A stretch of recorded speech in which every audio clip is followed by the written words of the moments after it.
All right, so this is going to be a water show. It's a water show going over land. If this was an ocean, you'd start with like a really dark base coat. But in this case, it's going to go over kind of shallow. And then the terrain where it banks up, you want to make sure that it's going kind of across here. The first thing I would do, and I'm going to do like part of it, but I can't do a lot of it just because it's not going to dry in time for my glazes to get put on there. But what you're going to do is come in here, and then I would add like some like little rocks and things that you can see in there. Someone's chirping in the background. All right, so make sure you guys are muted back there. All right, so you have little rocks and stuff like that. You can put them in later, but in general, you want the rocks to be in there first, and then with the base coat on this thing, it's going to be darker on the bottom. So I'm going to do a base coat of this, then I'll go over it, so the water is going to be all over here. And I'll do the color of the water, and instead of blue, which is a reflection, when you're doing shallow water, you're actually going to be using the colors of the water itself. So this is going to be like a muddy green. I'll do that over a glaze in here. Because when you're looking through the water, you're not going to be able to see the light tan. Because the water has a color to it. It's generally, I use like a green, like a permanent green, little brown, grays, etc. I'll come all the way up here. So instead of light, I'm using a side-to-side brush stroke. Then what I like to do is with the glazes that are on top, so it'll be darker than the ground, because when it gets wet, obviously the materials, whatever they may be, are going to get a little darker. Even have it here. So in the middle of it, it's going to be darker than the sides, and the reason is because of the depth. So I'll start here, go all the way up into the tube where the point of origin is for my water. Once again, it's sort of like a greenish, brown, kind of a mix. You could add some blue to it, but once again, blue is the nature of reflection of the sky. It's not, water's not blue, water is clear unless it has a bunch of crap in it, like moss and stuff. So this is the base coat for the floor of the water. And I believe you already have a base coat on there, kind of dark. So instead of working like light to dark, you're going to work from dark to light. And I'll show you how to do that here in a second. All right, so now you notice how it gets a little bit thinner and lighter as it goes up. The reason is, as it goes up higher, it's going to be more translucent because there's less water. The more water you have, the more it's going to be like the color of the water plus black. And then the less water you have, it's going to be the color of the dirt. Notice I'm starting to get this dip formation by going dark in the middle, lighter on the tops. Okay, so now I'm going to come in here, and then this process should take a while, so this is like a fast version. I only do this part so I can speed up. And once again, this is not going to work perfectly just because you should wait for this to dry before you do the next phase, which is glazes. Okay, now a little bit of the blue. A little lighter near the beach, and have the water kind of drift up a little bit. And so it's not going to be like a solid cliff kind of thing. The water might eat away at the shoreline here, so you might have a little bit of a ledge. It's not going to be like a cartoon. So I'll show you that. So I'll do like the side of the dirt. The dirt, when it comes up here, I'll have a little bit of a ledge here, but not like tons.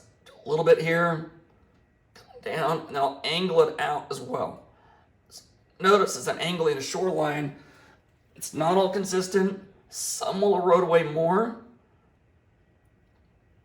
and some, then over here you won't be able to see it. Maybe this direction over here. All right, now I got my cliff. I got my base coat getting there. Now for the side of the part that's eroding, I could take a little bit of white, make a tint of it, and light sienna, raw sienna, some texture in there, but it's, once again, it's not going to be like brown. So like the sides of ground really isn't brown. I added raw sienna, a little bit of blue, gray to it. Now for the texture, I'm using the side of a bright brush, which gives me a really nice texture. Seems more natural. And the key is not to have a straight line. As water erodes things, it's going to erode at different levels. All right. Base coat, dark to light over there as well. It says my battery's running low. There we go. Okay, so now I have the base coat. Now I'm going to add some rocks to it.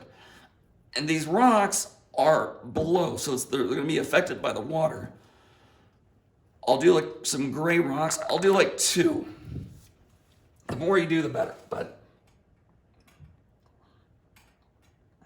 now these rocks are on the bottom. So like down here, you can barely see them. And I'm just doing the tops of them. These are the rocks below the creek. And so I'll have some. Then you can have it so subtle where they just kind of blend together. You can't really see them. I just tap those out real quick, and so you can kind of see them, but not really. And then what's cool is after I'm done with the glazing, over those glazes, go back into this, and I'll have some rocks that are coming out above the water where they're light, and that'll really give a good sense of perspective. Coffee break, hold on 1 second.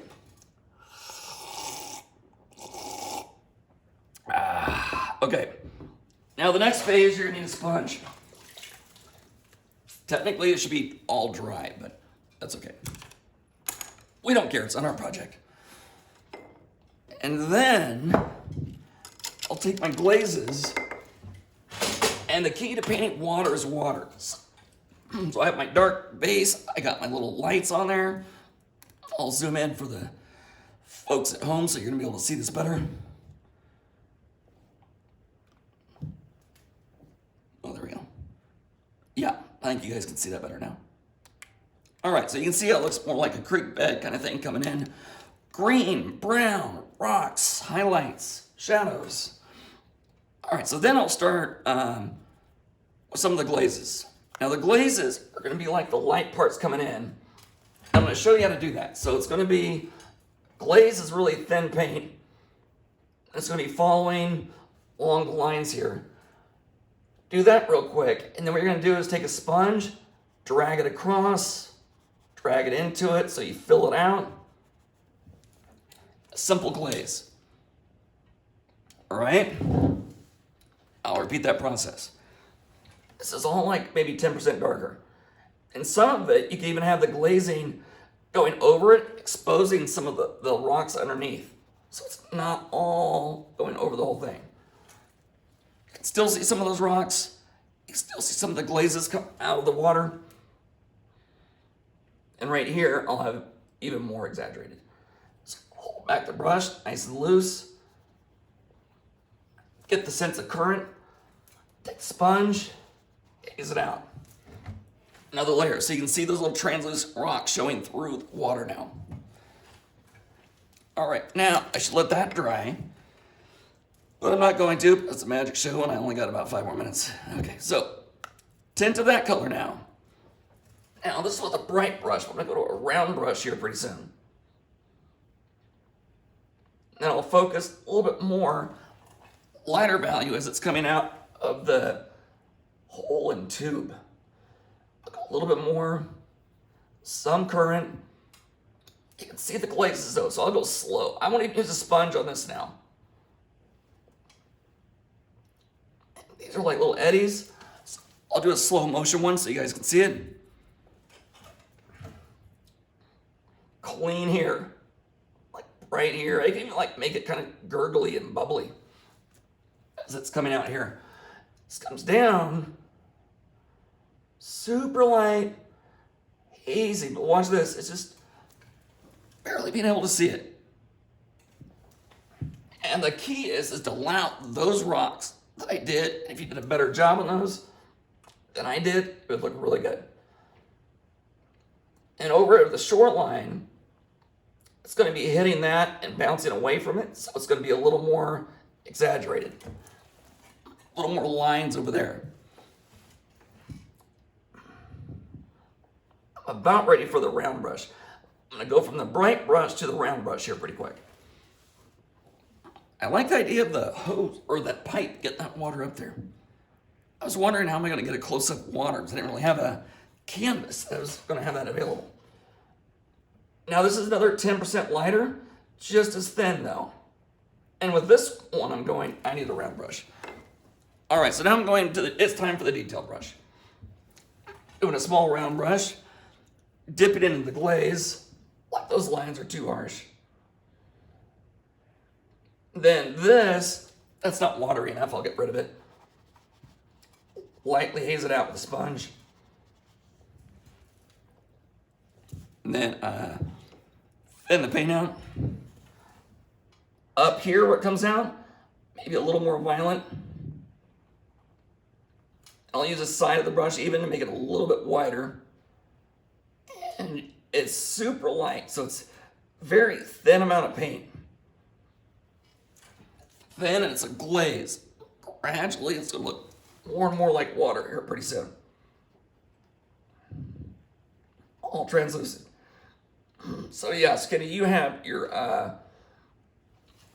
dark base already, so now all you need to do is get some rocks in there. The translucent ones.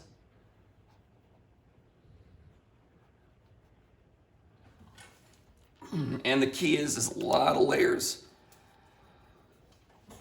So don't try to rush it. Don't go, ooh, I'm gonna go thicker paint so I can get done faster. Nah, doesn't really happen like that. Then I could get this rock right here. I could have it going around this rock, and I'll have that look like it's sticking up above the water. Should have made a bigger rock for that. That's okay. All right, so this one, I have the rock where you can see it, how it goes underneath. However, you can also see the current of the rock going around this. That's a lot more hazy. Not quite enough water on that though. And it takes a lot of layers. Depends how realistic you want it. So if you want it kind of realistic, you can probably get away with maybe like 4 or 5 layers. Really realistic, you're gonna need more. Now I got the current in there so you can see the water going around that rock. You can see the rock, the translucent area of the water. So it's translucent. The only reason why you know that is because you see the rocks. So if you go over with a solid opaque area, you won't be able to tell. All right, now I'm gonna mix up even a little more white. Once again, almost as wet. The only difference is adding more white to the colors that I have. Now as this comes down, same process. And also water can kind of sheet off too. It doesn't have to necessarily be just like this. So here I'll have like a little S kind of shape coming off. Watch this. Are you ready for this one? Watch this, check this out. Comes down, up a little bit, over like a little sheet. Then I'll fade this up. It's like a swell, or like a wave kind of thing coming in. So it's kind of going over here next to the shoreline. I'll come in here, and where it's going to be splashing, I could have actual water kind of hitting it. Then almost nothing. Let it go, kind of subtle. Another one here. Now I got the sides here to show that something's happening to it. I'm establishing current, value in the lines, and I'll have some more of the pure white here as well. Oh, it's a cute little splash. It's a little splash. Tap that out a little bit. Down here, I'll have some bling, but not as much.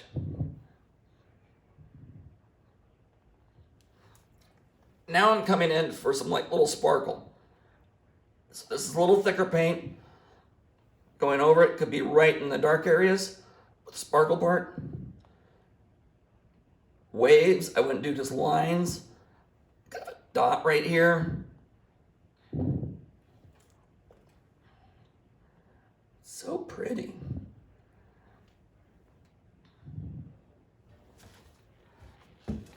All right, so then, yeah, it's hard to see on the screen, but the recording should be a lot better where you'll be able to see it.